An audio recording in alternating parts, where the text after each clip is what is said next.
It's Lenovo LOQ Part 2, but with a new chassis and a bigger GPU.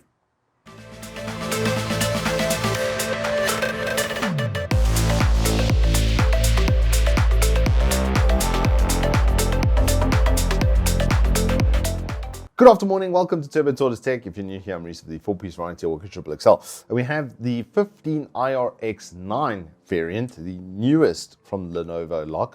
I saw it come through on the new arrival side of Evetech, and I was like, just give me one. Just throw it in my general direction. 16 gig RAM, 1 TB drive, please, thanks. And basically, now we have it here, and it's incredibly good bang for buck. This is something that Lenovo's just kind of dropped elbows on people's faces with, because what they're doing is they're taking like their Legion 5 past chassis, and then when they upgrade to a new and better one, then they say, oh, we'll just call this one LOQ and keep selling the same chassis. Everybody cool with that? And everybody kind of looked around the room and said, yes, good idea. And I have to agree with them. It is a very good idea, because the price versus performance here, these are unequivocally the best bang for buck laptops on the Evetech store. Anyway, let's get into it. So you obviously get notebook with 15.6 inch screen, and you get 240 watt power brick. I mean, look at the size of this sucker.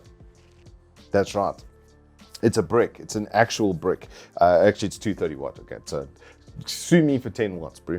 230 watt though, for a 13650HX and 4060 is quite a lot. So this is not the low wattage variant of the GPU, and you'll see by the performance, absolutely not. And the CPU has then been upgraded even slightly. I believe the last one I tested was the 13620. So this is now a 650, so it's even more single core performance, and yeah, just a little bit mental on the spec. 144Hz IPS with a 1080p 30 FPS webcam up top, which I'll show you in a bit, pinhole microphones, which I'll show you in a bit, and then obviously below that you've got a very nice keyboard. Is a thing that they do over here, where they've got the full size. I like that they've separated the arrow keys the way that they have. They're not crammed together, so they are much easier to use. And in general, for people that are using this for work and doing things like Excel, that's going to be really nice. The touchpad, however, is a little bit weird. I think it's just a spacing issue. Maybe it's just this unit. Hopefully it's just this unit. But on the inside here, it actually makes contact with the body a touch, and you get like a double click sometimes. It's not fully consistent, it's not there all the time, but there's definitely more panel gap on the right hand side compared to the left hand side.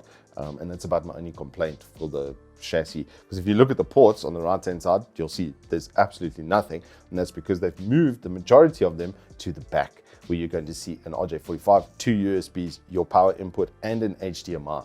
And then on the right hand side, you've got a Type-C, a camera shutter button, nice little touch there, and then a combi jack for your headphone headset type of setup, only the one, so you're going to have a 1-into-3 setup if you want to use a microphone with that, and then the last USB type A. So everything has been removed from the left hand side of the notebook and then rather shifted into those positions, and I'm very pro that. I think that they maybe should have switched left and right side for the added buttons, just from a facet of, you know, I don't know the limitations of the engineering, but from a usage perspective, a lot more people are going to be right-handed than left-handed. But lefties, rejoice, because there will never be a cable in your way. And finally, there's something for you that's like built for you.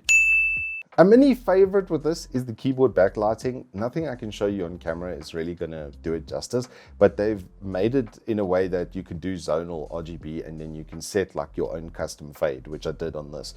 And then every time I looked at it, I was like, man, that's really pretty. It just looks really, really cool. So you can do like CS marble type fades on your laptop keyboard, which I think is pretty cool, okay? The monitor, it's 144Hz IPS. It's definitely been improved slightly. Color palette and saturation is very, very good. Contrast is noticeably higher though, especially for IPS. Usually they give me a bit more glow effect than this did. This is way closer to VA in its contrast than it is in IPS. So they've picked from the best of their stock, I would say, for that. Viewing angle is okay. It'll be fine if a couple of people are sitting around looking at the monitor. On the back, then, however, we do have that exceptional styling with the LOQ up top left and very, very nice angled edges around the ports and such, with very good spacing for the cooling to come out. And speaking of, if you look around the bottom, you'll see that they've put in really good rubberizing at the top and at the bottom to make sure that it's just raised off so that the thing can breathe, so that the air can get into those two fan hubs on left and right. And it's a very default setup that we're used to seeing with a lot of gaming notebooks. So a lot of really good standards over here in design and build quality. The only thing that I don't like look-wise is this chin. It feels like it was made actually for a 16:10 monitor, and at last minute they chose a 16:9 and rather had this like really big plate that sits at the bottom over here. I'd really like to see this in 16:10 as well, just because golden ratio is probably going to drive the price up, but it's already super aggressive. Because now as we get into performance, you'll see this 13650HX is no slouch. It absolutely dominates in multi-threaded performance. Whether you're looking at Cinebench or Geekbench, it doesn't matter. This thing drops elbows. It's very, very, very strong in that facet, and it's got very good single core performance. And the result of this, when you move over towards gaming, is that you get really good like esports gaming performance. I didn't have a benchmark run ready for Dota just yet, but I just viewed a game and I was still getting like 170 FPS, which is pretty strong for 1080p performance. And then it got easily like 200 FPS doing the simulation of CS while then playing the game. The test that we use actually simulates a whole bunch of people and then explosions and stuff on there. So don't take that with a pinch of salt. That's actually, you probably actually get 50 FPS to 60 FPS average better by playing on this hosted server, because this is the server and the game all in one, is basically the TLDR for that. Most AAA games, it flew through. F1, 110 FPS, Cyberpunk 92 with ray tracing on low. My 2070 Super could barely do ray tracing back in the day, and now a mobile platform, absolutely no problem. And then even Metro, I just put on a DLSS on balanced, and suddenly I'm basically on 60 FPS with absolutely max settings. And that thing really PC crunches. So PC gaming on the go for 23K, performance-wise, very, very good. Supporting components. The Wi-Fi, very strong, no problems, very low ping as well. Only like 2, 3, 4 ping, kind of very, very good. I do get very good ping to most servers. Thank you, Brody, for good internet. And then when we look at SSD, strong average. It's basically a very low tier Gen 4 because it is peaking over 3,700 megabytes per second. So you'll be able to upgrade that if you need to. But the one that comes with it, pretty good. 16 gig RAM, 4800 megahertz as well. Let's jump over quickly and show you the software. Alrighty, so this is the built-in webcam, 1080p 30 FPS thereof, and the built-in array microphone set. I think you'll agree it's a good kind of standard. It's very average. The built-in webcam, I'd say, is much better than the microphone. These microphones tend to be a little bit boomy, and this is a sound-treated room. Don't we forget.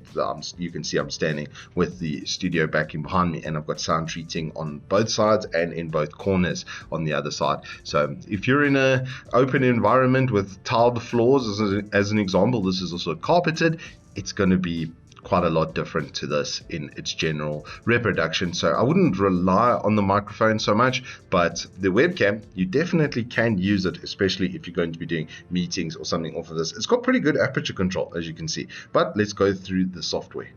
So this is the dashboard you're going to be greeted with when you go into Lenovo Vantage. You've got a couple of quick, easy settings over here, which are a big plus, like for instance, your thermal mode setting, which you can just set over here. However, you do need to match it in Windows. Whatever you set this to, you do need to match it on the Windows one. I found that it did cause a bit of a conflict when I had both in different facets. So I had over here best power efficiency, and I had it in high performance in that mode, in the Lenovo Vantage, at least over here in the performance mode, and they just butted heads constantly. It was trying to give boost and slow down and butt heads. So just make sure they're in the same mode, because it doesn't automatically link them. You could see it was in best power efficiency, even though I had it in balanced mode over here. So just make sure that those are linked over there. You can do a GPU overclock with this if you want to. You can then do a clock offset for yourself. If you just enable it, it generally gives you the best GPU performance, which you'll see with the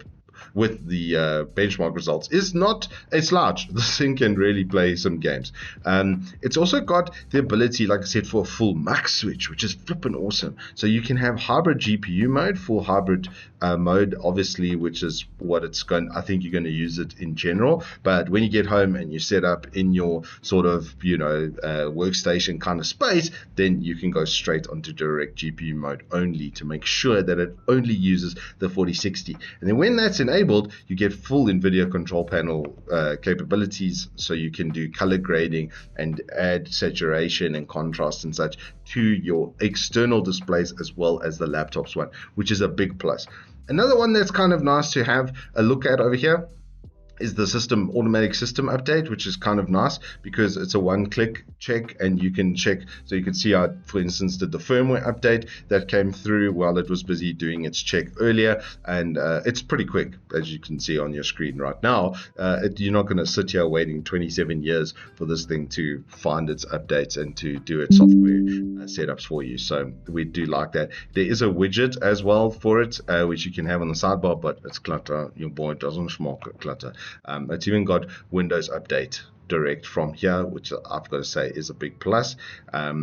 As it completes, you can see there's nothing. It didn't find anything because we've obviously updated everything. You obviously get then your CPU and your GPU front end and your SSD as well. And there's a couple nice little other add-ons and such, like an esport mode, which you can add a crosshair into the middle of your screen. If your game doesn't have a nice crosshair, then you can just do it over here, which is a nice little touch. But that's the main stuff with the Vantage that you're going to be doing, is setting your power modes and then obviously your GPU mode, so that you can also monitor it over here and see exactly which applications are running through the graphics card or not. So it's full max switch as well, which is a big plus. Anyway, back to the studio.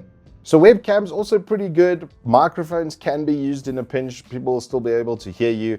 It's a really, really solid case for this as a workstation type component because of that processor, because the processor is just like 17,000 on Cinebench. That's basically what a 12600K got. So this is now a mobile platform 12600K that's powered by a 230 watt brick. 12600K is pulled like 170 watt by themselves. So very good generational improvements on efficiency to get that kind of multi-threading performance out of it. It's got a really nice keyboard with that built-in numpad, so it's going to be better for workspace type of usage. Backlighting is good. Everything about it is pretty good. There's only literally 2 complaints that I would have, or 2 concerns. The battery test as well was a little bit weird. I think that this battery might be faulty from factory. It only gave me 4 hours worth of continuous video playback, which is a little bit less than its previous partner, which got more like closer to 5 hours. So I think, and the first test I ran was woeful and it wouldn't charge fully. So I think something happened to the cell in transport. So take that with a pinch of salt. But I think if you're on a work type environment, like doing Excel or something, you can expect 6 or 7 hours. So that's what I'm saying. As a desktop replacement, like workstation scenario, because of how much CPU is in here, if you're attached to a wall, you've basically got a PC, like a good PC from like 2-3 years ago for 23,000 Rand. That's the thing with this. With the 3-year warranty, Lenovo is absolutely knocking it out of the park. If I had any complaints in general about it, it was just that the body over here was a little bit weird, and yeah, the screen, it just kind of looks, once you see it and you realize that, wait, this frame was actually made for something different and they probably retooled for that. That's a bit weird. So I think, like I said, this used to be a Legion 5i or a Legion 5 chassis that they've now just put LOQ level parts into. Can't say I'm upset though. It would probably be the one that I would take. If I was, honestly, I bought so many of these Lenovo's now in the last like 3-4 years in different forms, whether it's a Legion 5 or whatever. I would almost definitely go for whatever one of these had the best bang for buck. And this is pretty much it. The 4060 8 gig is no slouch, as you've seen with gaming. And so I would be able to play pretty much any AAA game really comfortably with the 144 Hz IPS on the go. Be able to edit video off of here, absolutely no problems. It will eat through anything Adobe Suite with this much CPU as well. It's very, very good. Bang for buck, it's probably the king right now. Anywho, that is all I've got for you on the Lenovo LOQ 15 IRX9. If you have enjoyed this, please do hit us up with a like and subscribe, and I'll see you on the flip side.